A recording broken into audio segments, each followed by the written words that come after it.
que j'avais commencé. Et puis, je vais continuer. C'est Marc chapitre 3, versets 22 à 30 qu'on va regarder.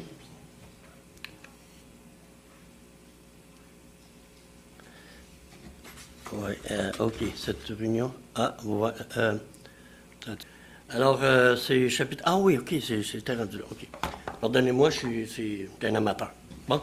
Alors, on va lire le chapitre Marc chapitre 3, versets 22 à 30.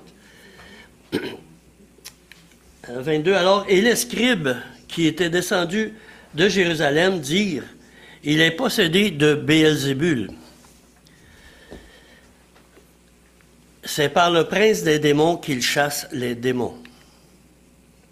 Jésus les appela et leur dit sous forme de parabole, comment Satan peut-il chasser Satan?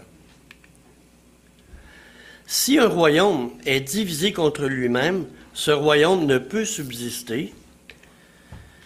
Et si une maison est divisée contre elle-même, cette maison ne peut subsister. Si donc Satan se révolte contre lui-même, il est divisé et il ne peut subsister, mais c'en est fait de lui.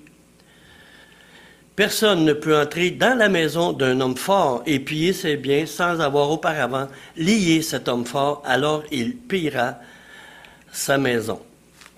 Je vous le dis en vérité, tous les péchés seront pardonnés aux fils des hommes et les blasphèmes qu'ils auront proférés.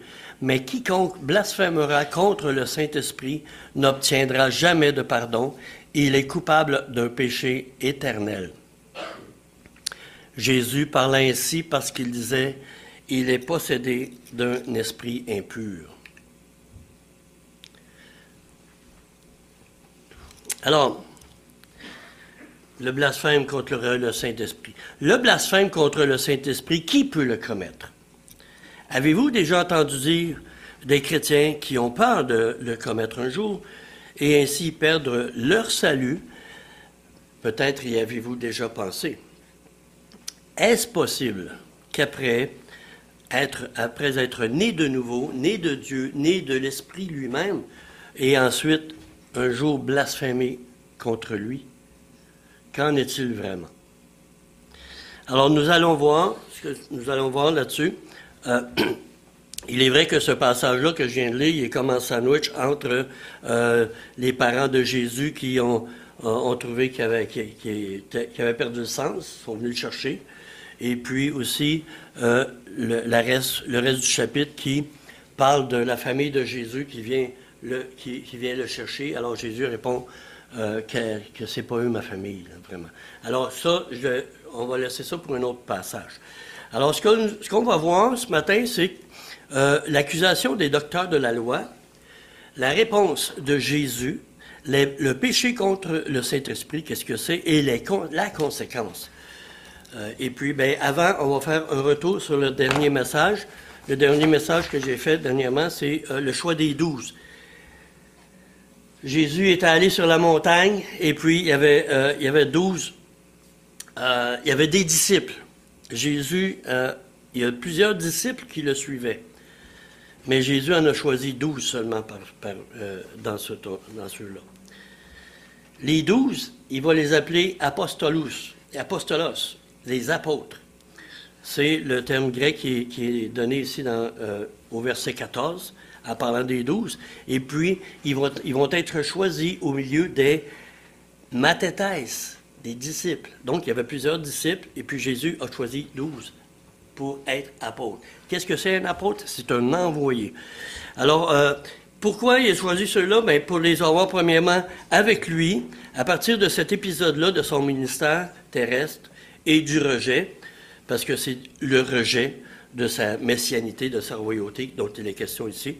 Alors, il prend avec lui 12 hommes qu'il appellera apôtres et il poursuivra son enseignement avec eux en particulier et ils seront ses témoins pour le reste de son ministère jusqu'à la croix et après la croix étant baptisés dans le Saint-Esprit, alors ils vont poursuivre le ministère. Alors, deuxièmement, c'est pour les envoyer prêcher. Leur prédication est l'appel à la repentance du peuple d'Israël Maintenant, ils vont les envoyer après, 2 par 2, de maison en maison, qui est dit. Et puis, la bonne nouvelle du pardon des péchés, c'est qu'est-ce qu'ils ont annoncé? La repentance, c'est la bonne nouvelle du pardon des péchés. C'est ce que Jésus avait dit au début, quand il est arrivé, quand il est entré, au début de Marc. C'était pour prêcher, annoncer la bonne nouvelle et le royaume qui était à portée de main. Alors, la proclamation de l'Évangile, de la bonne nouvelle, sera poursuivie plus tard, après la Pentecôte, par l'appel des non-juifs, les païens, nous, ceux des nations, et le royaume de Dieu et la proclamation de la royauté de Christ seront prêchés ensuite dans le monde entier, Acte 1, 8, qui suit. Alors, c'est pour cette raison-là qu'il a choisi ces deux raisons-là. Ensuite, il leur a donné l'autorité de chasser les démons. Jésus a l'autorité sur tous les démons. On a vu la dernière fois qu'il y avait un démon qui était dans la synagogue, non, je pense qu'il était sorti de la synagogue. Et puis, il s'est prosterné devant Jésus, le démoniaque. Puis il a dit, tu es le Fils de Dieu. Jésus a dit, tais-toi. Taisez-vous, jeune homme. Alors, Jésus a l'autorité sur les démons, les anges déchus qui ont suivi Satan dans sa rébellion contre son Créateur. Satan a été créé, c'était un chérubin protecteur. Il s'est révolté contre Dieu, alors il a péché, et il a entraîné par la suite, je pense, le tiers des anges. Et puis, c'est ce que Jésus a commencé à faire dans son ministère en Israël. Alors, Jésus étant reconnu par eux comme étant le Fils de Dieu, donc Jésus donne cette autorité aux 12 de chasser les démons, les esprits impurs. Et puis les 12 apôtres, mais leur nom, c'est voici les 12 qu'il établit, Simon qu'il nomma Pierre, Jacques, fils de Zébédée, et Jean, son frère de Jacques, auquel il donna le nom de Boanerges, qui signifie fils du tonnerre. On ne développera pas tout ça, les noms, tout ça. Alors, il y a eu André, Philippe, Barthélemy, Matthieu, Thomas, Jacques, fils d'Alphée, Thaddée, Simon le Cananite, et Judas l'Iscario qui livra Jésus. Et puis lui, s'étant pendu à la fin, quand il a vu que Jésus était condamné, il a été remplacé par Matthias, qui avait été tiré au sort, n'est-ce pas? Oui, merci beaucoup. Alors, quelle était l'intention de Marc dans le récit qui va suivre? Quelle est son intention? Donc, à partir de ce moment-là, il y aura un changement majeur dans le ministère et dans l'enseignement de Jésus. C'est comme la croisée des chemins, il y a quelque chose de spécial qui va arriver, un grand changement. Au verset 6, je n'ai pas besoin de tourner, je le lis seulement. Les pharisiens sortirent et aussitôt ils se consultèrent avec les Hérodiens, leurs ennemis, sur les moyens de le faire périr. Jésus se retira vers la mer avec ses disciples. Versets 6 et 7. Ensuite, ils se rendirent à la maison. La maison, c'était la maison de Pierre, c'était à Capernaum. La Capernaum, la maison de Pierre, c'est le quartier général de Jésus et des apôtres. Et la foule s'assembla de nouveau de sorte qu'ils ne pouvaient pas même prendre leur repas. Ça, c'est le verset 19b et 20. Jésus, lui, gagne en popularité. Mais lors de sa première venue, ce n'était pas son intention de gagner en popularité.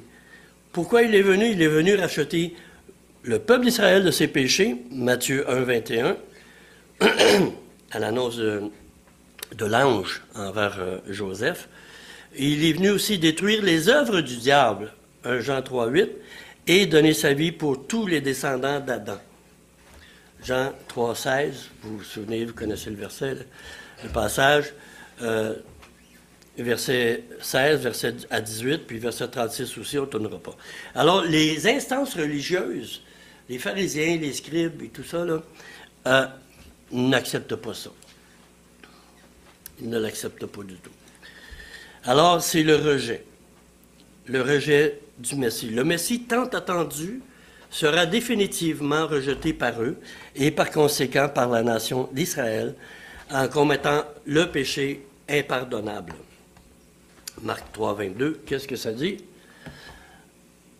Et les scribes qui étaient descendus de Jérusalem dirent, il est possédé de Béelzébul. car c'est par le prince des démons qu'il chasse les démons. C'est l'accusation qu'ils ont donnée pour rejeter le Messie. On va aller voir le contexte. Le contexte, il est surtout dans l'évangile de Matthieu. Vous avez dit l'autre fois que les évangiles, bon, Matthieu, ça a été donné pour les Juifs, Marc, c'est plus vers les Romains, Luc, les Grecs, Jean, c'est universel. Il est Dieu. Il est le Fils de Dieu. Mais les trois évangiles synoptiques, dans les trois, on trouve des détails différents. Ici, dans Marc, il dit seulement, bon, les Juifs et les scribes qui étaient descendus de Jérusalem dire il est possédé d'un esprit impur. C'est pour ça qu'il chasse les démons par le prince des démons. Mais ce n'est pas plus de détails que ça. Dans l'évangile de Matthieu, c'est là le principal, le tournant qui va se passer. Alors on lui amena un aveugle, un démoniaque, aveugle et muet, et il le guérit. De sorte que le muet parlait et voyait. Toute la foule disait, « N'est-ce point le fils de David? »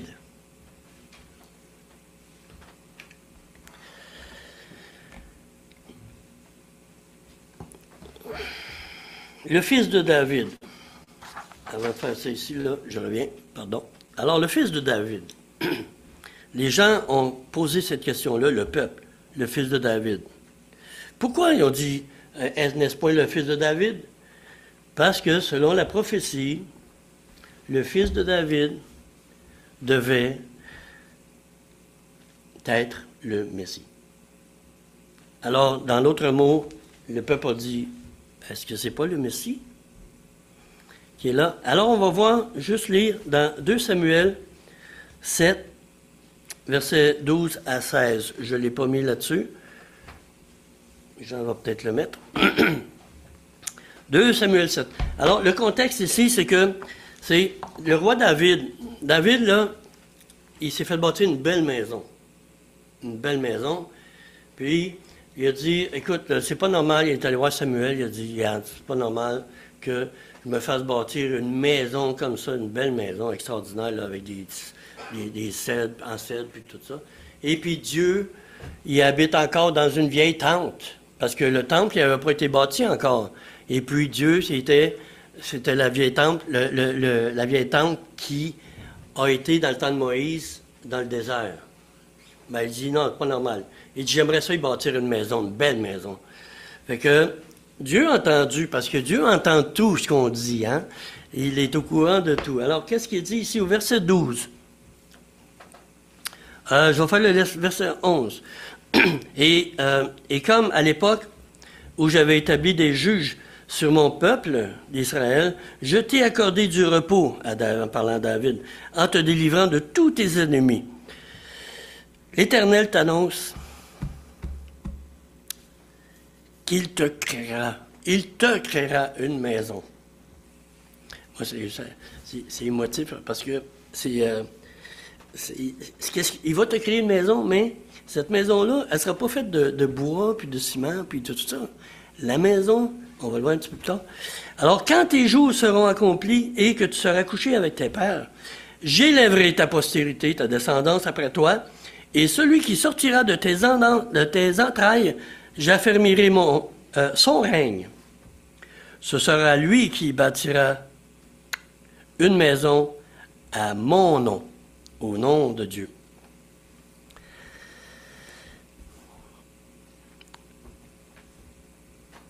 Et j'affermirai pour toujours, pour toujours le trône de son royaume à ta postérité. Je serai pour lui un père, il sera pour moi un fils. S'il fait le mal, je le châtierai avec la verge des hommes et avec les coups des hommes. Ah ben là, on se demande, attends un peu, qu'est-ce qu'il veut dire par là?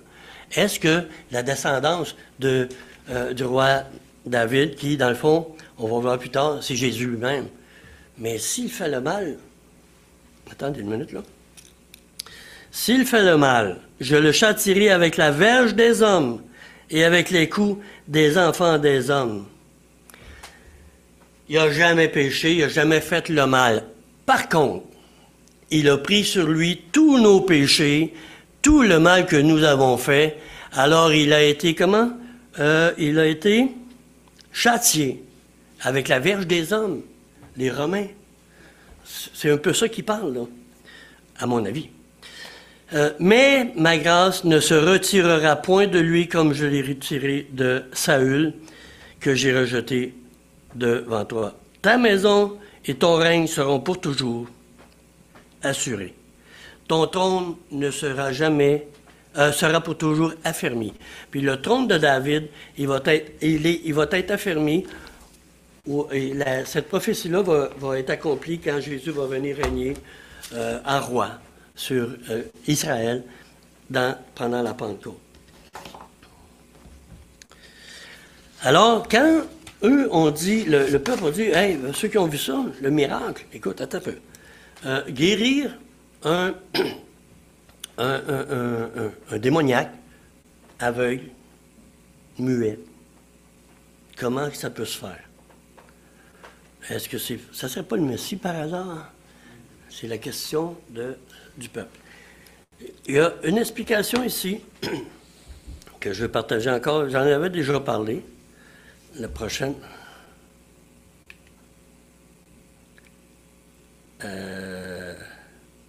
C'est voilà.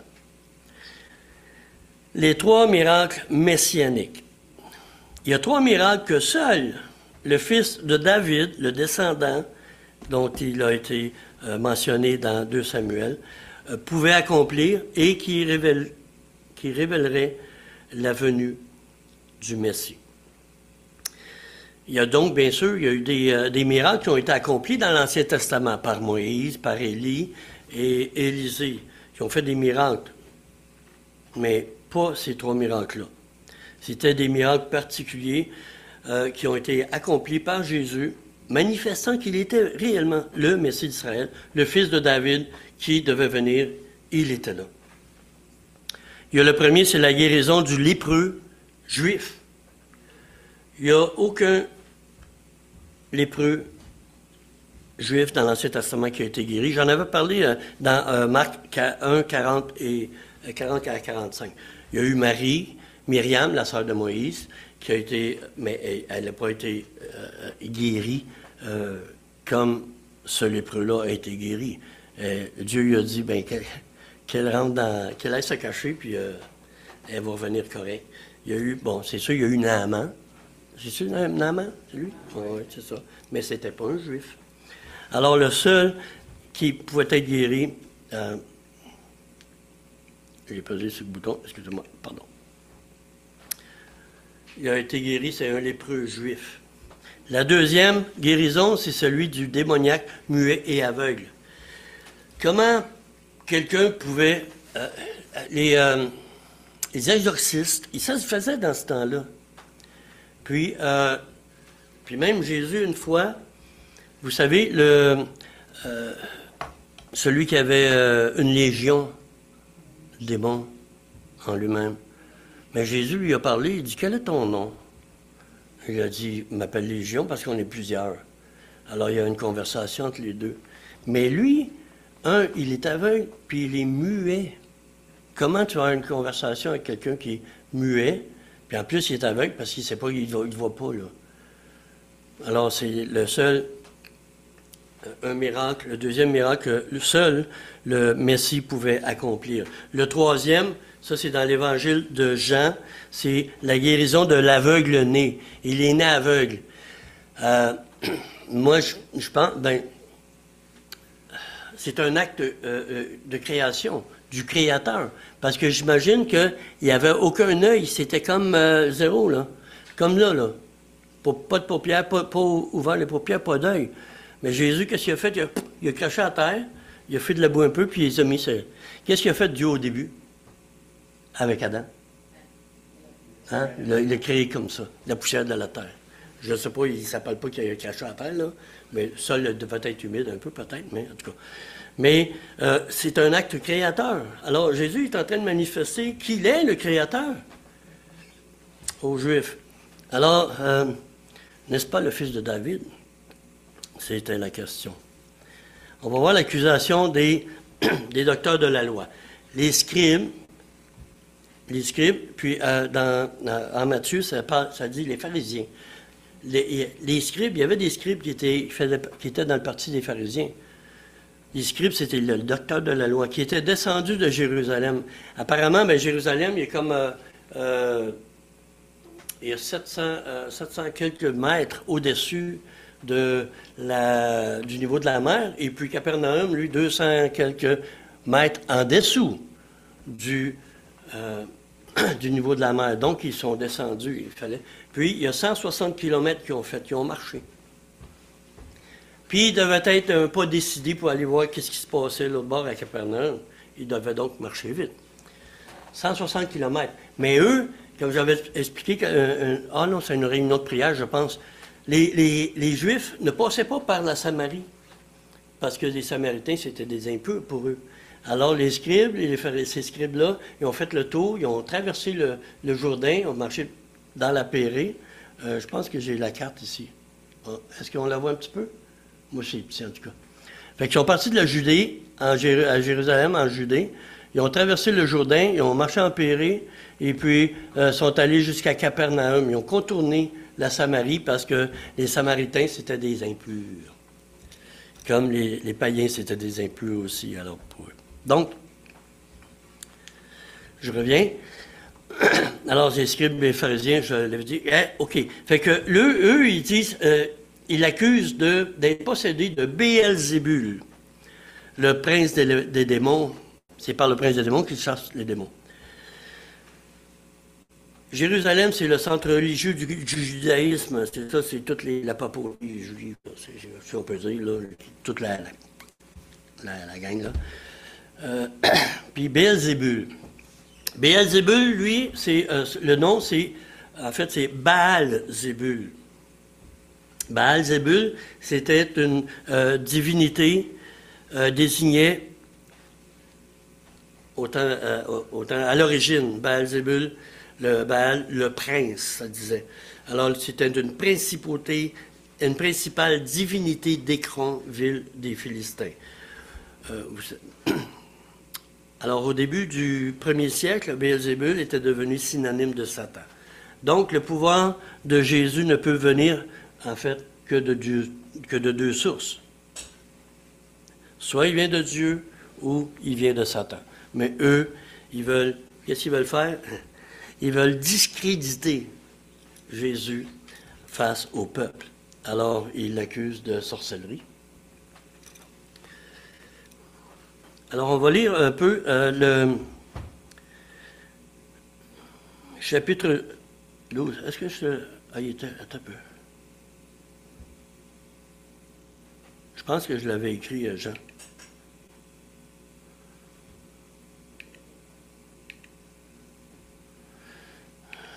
Est-ce que j'ai pris... Non, je n'ai pas écrit, pardonne-moi. OK. On va lire ensemble, mais si tu peux le mettre, pardonne-moi, là. Le chapitre 12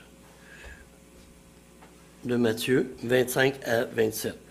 Alors Jésus les appela et leur dit, sous forme de parabole, « Comment Satan peut-il chasser Satan? Si un royaume est divisé contre lui-même, ce royaume ne peut subsister. Si une maison est divisée contre elle-même, cette maison ne peut subsister. Si Satan se révolte contre lui-même, il est divisé, et il ne peut subsister. Mais c'en est fait de lui. Personne ne peut entrer dans la maison d'un homme fort et piller ses biens sans avoir auparavant lié cet homme fort. Alors, il pillera sa maison. Celui qui n'est pas avec moi est contre moi, celui qui n'assemble pas avec moi disperse. Je ne t'ai pas rendu là, cher. On peut retourner. Ça, c'est la suite, tantôt. Alors, la réponse de Jésus en parabole. Je vous ai dit, je l'ai dit tantôt, ou je vais le dire plus tard. Ouais. Il y a un changement dans la méthode de Jésus, dans son ministère, de prêcher, d'enseigner. Et puis là, déjà, il commence. Il parle en parabole. Il donne une parabole. Alors, comment Satan peut-il chasser Satan? Est-ce que ça a un sens? Alors, un royaume est divisé. Si un royaume se divise, il va les diviser. Il ne peut pas subsister. La maison divisée, il parle de la maison divisée aussi. L'homme fort. Vous savez, une maison, la maison, là, c'est pas la maison comme ici, là, une bâtisse, là. La maison, c'est la famille, la descendance. Alors, si une famille, si ma famille, on est divisé, ça va se déchirer. Il n'y a pas de choix, ça va d'autre chose. Un royaume, on le voit en Europe, ça brasse. Mettons le royaume entre la Russie et puis l'Ukraine qui appartenait à la Russie avant, mais là, ils sont divisés. Ils se sont divisés, alors, tu sais, ça ne tient pas debout, là. Puis il y a de la guerre, ça va pas bien. Et puis, Jésus parle de l'homme fort. Qui est l'homme fort? En parabole, c'est Satan, l'homme fort. Mais personne ne peut entrer dans la maison d'un homme fort et piller ses biens. Lui, Satan, il a ramassé plein de monde, possédé plein de monde. Il a attiré plein de monde à lui. Il le fait encore parce qu'il n'est pas encore enchaîné. Il fait encore ces choses-là. Mais Jésus est venu piller parce que Jésus est plus fort que lui. Vous vous souvenez à la tentation, quand Jésus a été poussé par l'Esprit dans le désert, il a été face à face avec cet homme fort-là, et puis Jésus a vaincu cet homme-là. Ce fort-là, Satan, il l'a vaincu. C'est pour ça qu'il a autorité sur tous les démons, il a autorité même sur Satan, et puis il peut aussi, il a la puissance, la capacité, le pouvoir, Jésus, de donner aux 12 l'autorité sur les esprits impurs, et puis après, à la Pentecôte aussi, même on voit l'apôtre Paul, et puis pour les croyants aussi. Mais on n'a pas à courir pour chasser des démons un petit peu partout. Quand il y en a un qui se présente, mais soyons prêts. Près de Jésus, P-R-E-S et P-R-E-T. Alors c'est ça, parce que l'autorité, elle est de Jésus lui-même. Alors il pille cet homme fort, c'est son autorité. Et puis c'est ça qu'il enseigne, il leur donne comme parabole.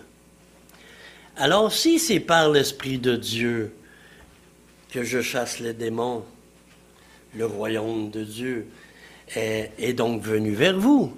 Verset 28 du chapitre 12. Le royaume de Dieu, il est là où Jésus est.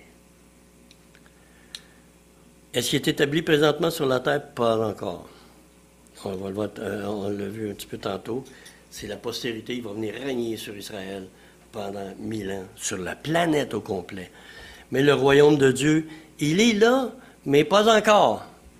Il est présent, il est dans l'Église, mais il n'est pas manifesté extérieurement comme il va l'être dans le millénium. Alors les pharisiens, donc, ils étaient descendus de Jérusalem, puis leur stratégie était de discréditer en le calomniant pour tourner l'opinion publique contre lui. Ils veulent sa mort. Ils nient pas le miracle. Ils disent, oh, un miracle a été fait, vraiment, là. Ils le croient. Mais ce qu'ils se projettent, c'est que de faire douter le peuple de l'origine de son pouvoir.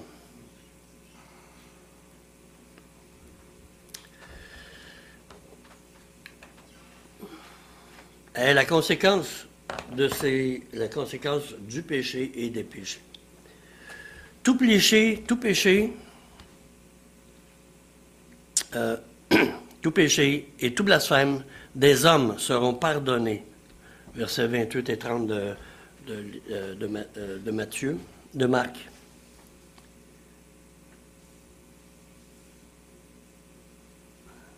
Verset 20, oui. Je vous le dis en vérité, tous les péchés seront pardonnés aux fils des hommes et les blasphèmes qu'ils auront proférés. Mais quiconque blasphémera contre le Saint-Esprit n'obtiendra jamais de pardon. Il est coupable d'un péché éternel. C'est ce qu'il leur donne comme réponse. Il les a fait venir, bon, parce que Jésus parlait ainsi, parce il disait qu'il était possédé d'un esprit impur. On va lire Matthieu 12, quelques versets. Matthieu 12, 31, 32 et 41 à 45.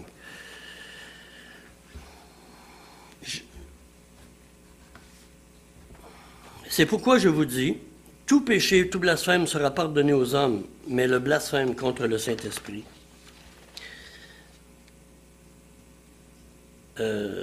Ok, on va lire ici plutôt, il manque une phrase. C'est pourquoi je vous dis, tout péché, tout blasphème sera pardonné aux hommes, mais le blasphème contre le Saint-Esprit ne sera point pardonné. Quiconque parlera contre le Fils de l'homme, il lui sera pardonné. Mais quiconque parlera contre le Saint-Esprit, il ne lui sera pardonné, ni dans ce siècle, ni dans le siècle à venir. Ce siècle-ci, le temps où Jésus a présenté sa messianité, et puis le siècle à venir, je pense, c'est là où, quand Jésus va venir régner sur la terre, dans le millénium, pendant 1000 ans. Les hommes de Nénive se lèveront au jour du jugement et avec cette génération et la condamneront, parce qu'ils se repentirent, eux, à la prédication de Jonas. Et voici, il y a ici plus que Jonas. La reine du Midi se lèvera, la reine de Séba, vous vous souvenez, au jour du jugement, avec cette génération et la condamnera parce qu'elle vint des extrémités de la terre pour entendre la sagesse de Salomon. Et voici, ici, il y a plus que Salomon. Lorsque l'esprit impur est sorti de l'homme, il va dans des lieux arides, cherchant du repos. Il n'en trouve point. Alors, il dit, je retournerai dans la maison d'où je suis sorti. Et quand il arrive, il la trouve vide, balayée et ornée.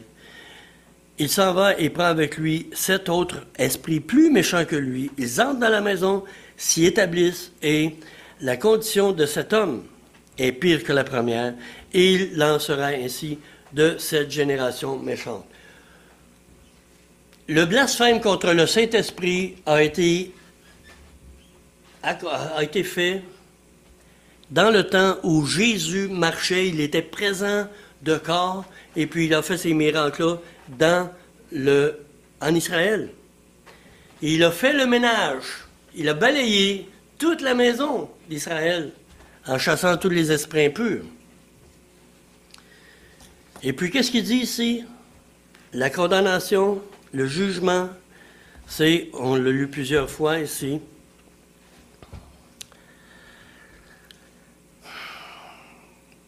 les hommes de Nénive se lèveront au jour du jugement avec cette génération.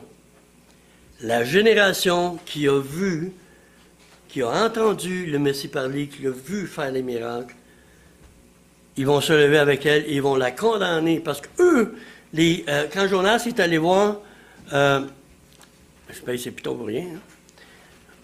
Quand Jonas est allé à Nénive, il ne voulait pas y aller parce qu'il savait bien que Dieu, dans sa bonté, était pour leur pardonner en se repentant.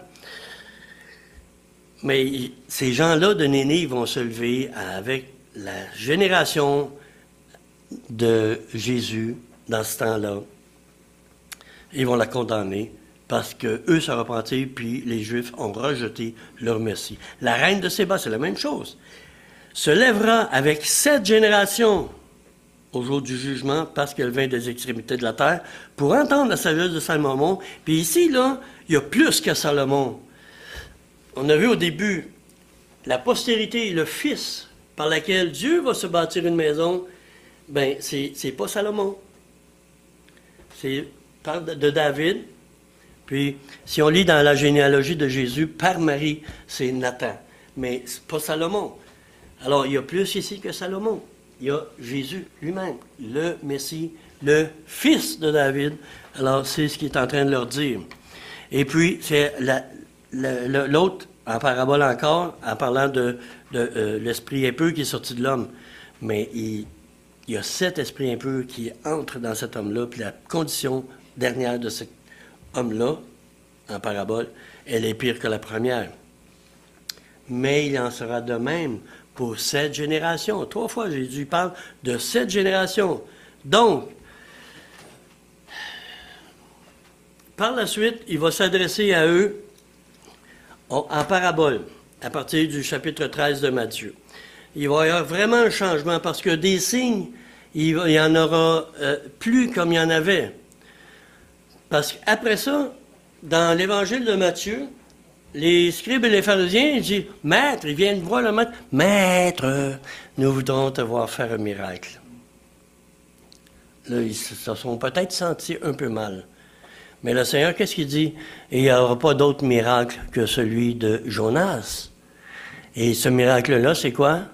C'est la résurrection. Est-ce que j'ai... Oh. On est rendu où? Non, pas d'accord.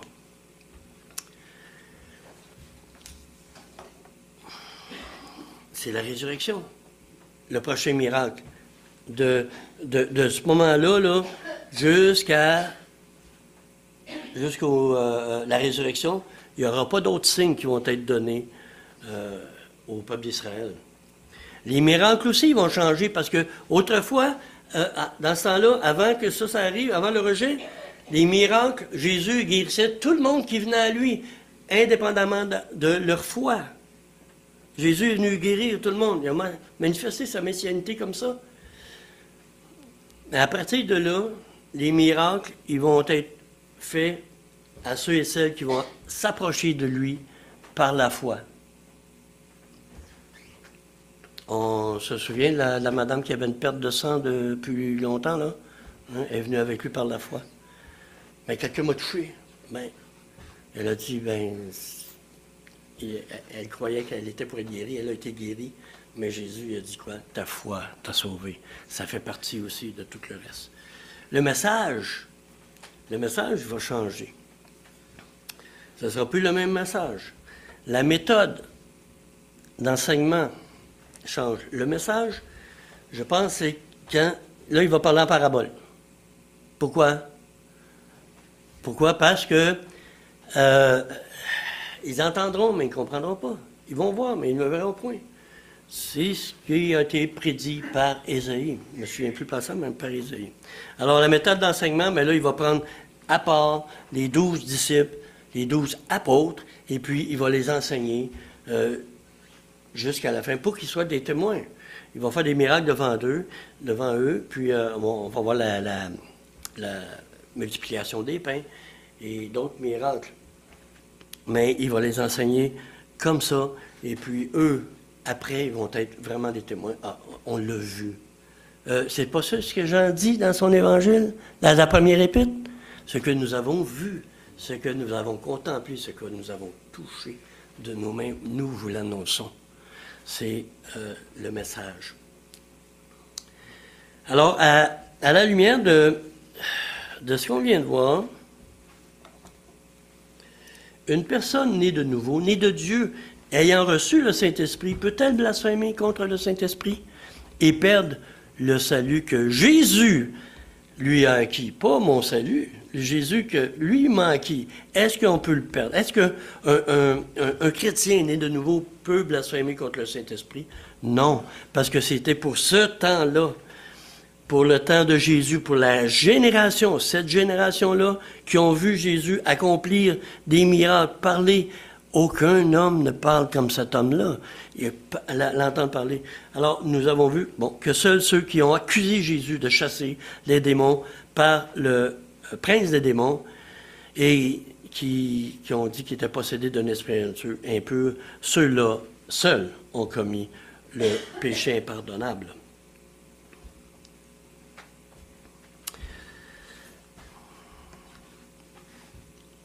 Jésus a dit, juste ici, car ce sont ceux de cette génération-là qui étaient présentes lors de la venue du Christ physiquement sur la terre. Le royaume de Dieu a été rejeté. Ils l'ont refusé, le royaume de Dieu. C'est pas la première fois qu'ils ont refusé le royaume. Une fois, c'était quand Jésus, ça vous vous en souvenez, j'espère, quand Moïse a envoyé 12 hommes pour voir au pays de Canaan comment c'était.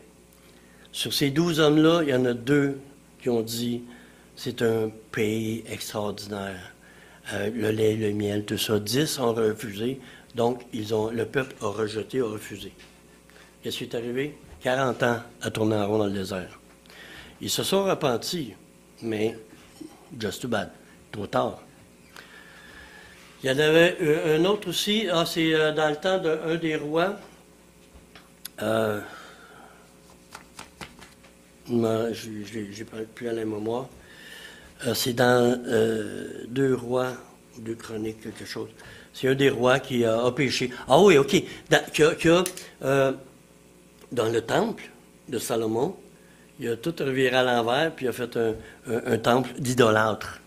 Il a entré des idolâtres là-dedans. Alors, c'est un autre jugement qui est arrivé. Puis, qu'est-ce qui est arrivé? Le temple a été détruit, et puis le peuple a été amené à Babylone. Maintenant, c'est la 3e fois ici encore que le peuple d'Israël rejette le royaume, la royauté de Dieu. Alors, qu'est-ce qui va arriver, vous pensez?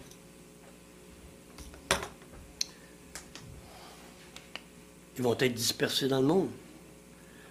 Le temple va être détruit en l'an 70, 40 ans plus tard. C'est un autre jugement. Est-ce que Dieu sauve quand même individuellement des Juifs qui se repentent réellement? Et puis, est-ce qu'il nous sauve aussi? Le Seigneur a dit, regarde, bon, le royaume de Dieu a été rejeté, a été refusé. Jean 15, 24, pas besoin de détourner, Jésus dit aux apôtres, « Si je n'avais pas fait parmi eux les œuvres que nul autre n'a fait, les 3 miracles extraordinaires qu'il a fait, les œuvres que nul autre n'a faites, ils n'auraient pas de péché. Mais maintenant, ils les ont vus et ils ont haï et moi et mon Père. » C'est leur péché. Alors, à retenir ici, 3 choses ici. Bon, la source de la puissance de Jésus, mais c'est pas Béelzébul, c'est le Saint-Esprit, l'Esprit de Dieu qui a agi tout au long de sa carrière, de son ministère. Deuxièmement, Jésus est l'homme fort qui est entré dans la maison de l'homme fort, Satan, pour enlever les captifs. Puis la 3e chose, mais le blasphème, qui l'a commis?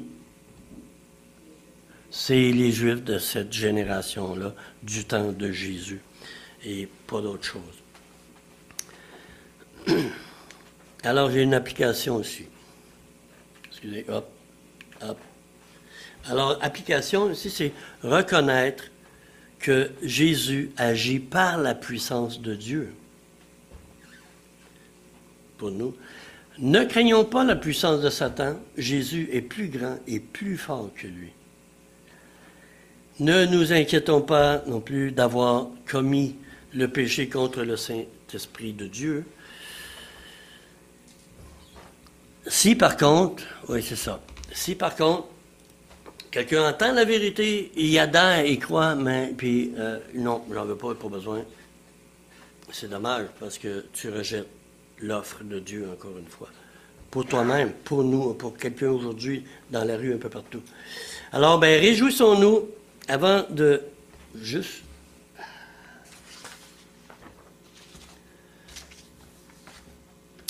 J'avais oublié, je voulais voir... Je réfléchissais, mais ça m'arrive quelquefois, là. L'Épître aux Hébreux. Elle a été écrite pour qui, vous pensez? Pour les Hébreux. L'Épître aux Romains, c'est pour les Romains. Galates. L'Épître aux Hébreux nous dit, je vais paraphraser un peu peut-être, là, après avoir autrefois parlé à nos pères par les prophètes, Dieu, dans ces derniers temps, nous a parlé par le Fils qu'il a établi héritier de toutes choses. Après ça, si on continue un peu plus loin, là, dans le premier chapitre, il dit que tous les anges de Dieu l'adorent. Il est digne. Ensuite, au chapitre 2, ça dit, je vais être clair, Hébreux 2. Pas mélanger trop d'affaires, là. Ne négligeons pas ce salut, ce si grand salut qui dit.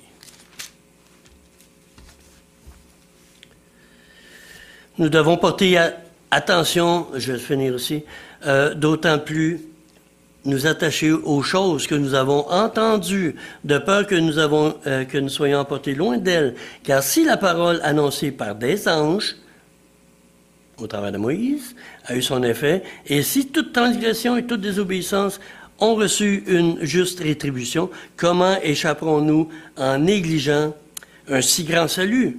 Le salut annoncé d'abord par qui? Par le Seigneur Jésus lui-même. Nous a été confirmé par ceux qui l'ont entendu, qui? Les 12 et plus.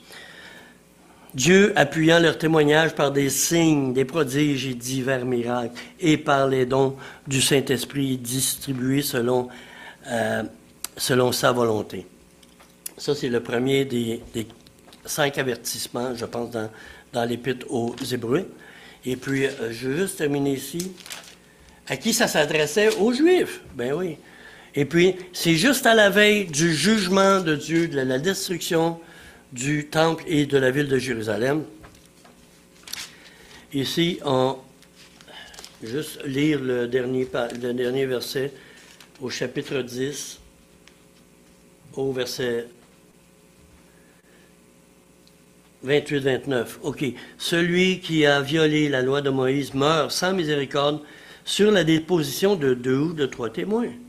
De quel pire châtiment pensez-vous que sera jugé jugé digne, celui qui aura foulé aux pieds le Fils de Dieu et qui aura tenu pour profane le sang de l'Alliance par lequel il a été sanctifié et qui aura outragé l'Esprit de la grâce. Ça fait suite au chapitre 12 de Matthieu. C'est aux Juifs qui parlent. N'ayez pas peur de perdre votre salut. C'est pas à ceux qui sont sauvés qui parlent. C'est pas aux chrétiens. Ils parlent à ceux-là de cette génération de 40 ans, autour de 40 ans, qui ont reçu le jugement du Seigneur Jésus. Et puis, même Jésus en parle dans l'Évangile de Matthieu, chapitre 24, la destruction de Jérusalem. Et puis les Juifs qui ont été déportés partout sur la planète. Mais nous, ne nous inquiétons pas d'avoir commis le péché contre le Saint-Esprit. C'est seulement cette génération-là.